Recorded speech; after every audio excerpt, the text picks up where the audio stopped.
This video was recorded with the AverMedia Live Gamer Portable. Skip it up and that up!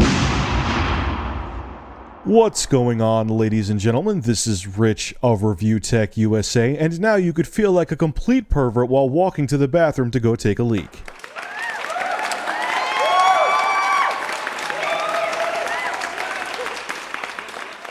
So when it comes to used games on the Xbox One, we know that Microsoft themselves are not going to charge a fee for used games, but they're leaving it up to developers and publishers. What are the publishers saying? Not too damn much. Let me quote a few of them. Coming from Bethesda, we haven't had time to fully understand and evaluate their policy. Sega said, we are currently discussing within Sega policies relating to the new generation of consoles.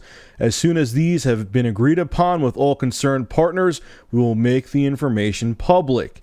Capcom. At present, Capcom has not announced any titles for Xbox One, so any decision regarding allowing trade-ins or loaning games has not been determined. Take-Two Interactive and Warner Brothers had absolutely nothing to say. They declined to comment. Ubisoft. We're just now getting more information about Microsoft's plan and starting to examine what it means for our games.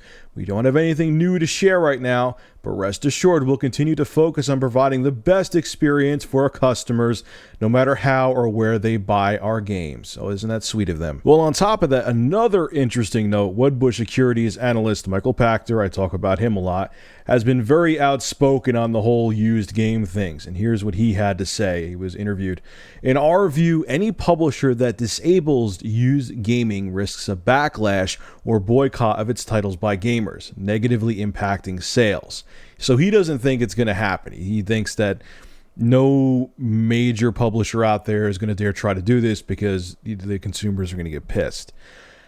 I don't know if I agree with that entirely. I think in the end, until digital distribution becomes the standard of how people get games, I have a feeling developers and publishers are going to try it.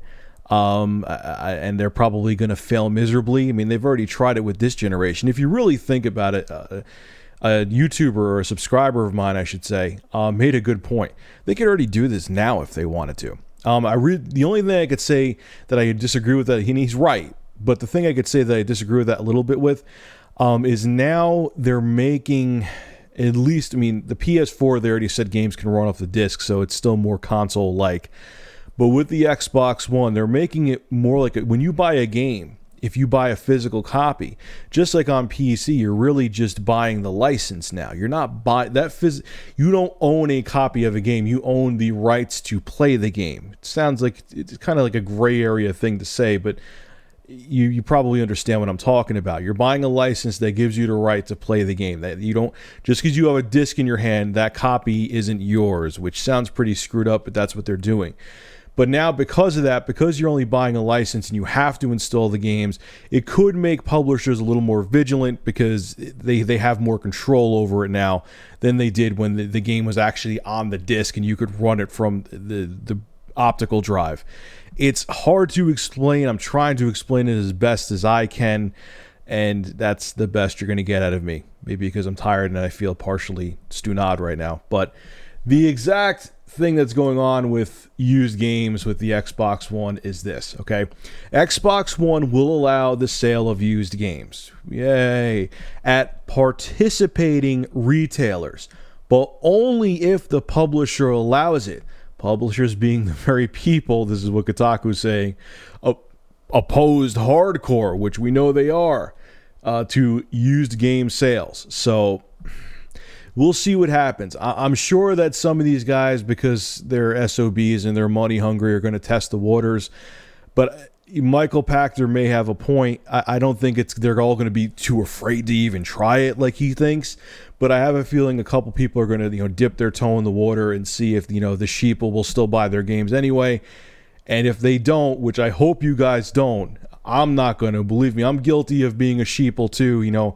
I really want some DLC or something, I'll go buy it and then bitch about it later. But if there is the backlash, which I think they will, they'll probably drop it like a rock and not do the used game blockage or used game insanely high fee where you go to GameStop and you might as well buy the damn game new. So it'll be interesting to see what happens. I also stand by the thing that You know, everyone thinks that PS4 is going to be, you know, the hero and the Wii U is going to be the hero, but I'm telling you, if a game is coming out multi-platform for all three systems, they're going to have, and if they have DRM on one, it's going to be on all three. There's no company that's going to come to the rescue for you, especially when the dollar is still green. So anyway, guys, this is Rich Review Tech signing out. Make sure to rate, comment, favorite, and subscribe. And if you have an interesting news story you would like me to discuss, private message me with a link via YouTube. And if I use your news article, I will give you a shout out in the video and feature your YouTube channel in the description.